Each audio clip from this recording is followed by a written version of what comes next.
তোমরা যে এই যে কষ্ট দেশ স্বাধীন হয়েছে, আমি মনে করি দেশ কিন্তু স্বাধীন হয় নাই।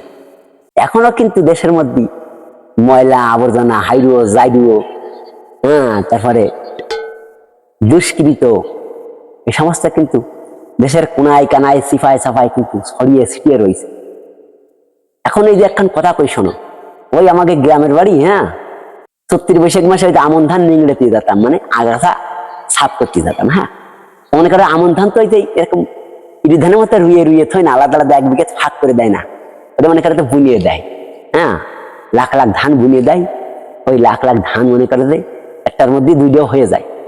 ওর মধ্যে কিন্তু আগাছা থাকতো। ওই আগাছা কিন্তু চৈত্র বৈশাখ মাসে ওই রোদ্দুরের মধ্যে মনে করে যে আমরা নিংড়েতে যেতাম। নিংড়ে মানে কি, আগাছা তুলতে যেতাম।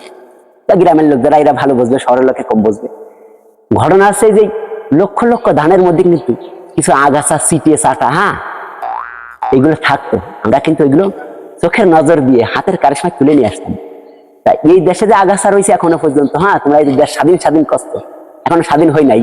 ওই আগাছা যতক্ষণ পর্যন্ত তুলতে না হবা ততক্ষণ দেশটা স্বাধীন মনে করি না, ঠিক আছে? সাবধানে চলো, সাবধানে করো। দেশ কিন্তু স্বাধীন করতে গেলে আগাছা পরিষ্কার করতে হবে, ঠিক আছে? আসসালামু আলাইকুম রহমতুল্লাহ।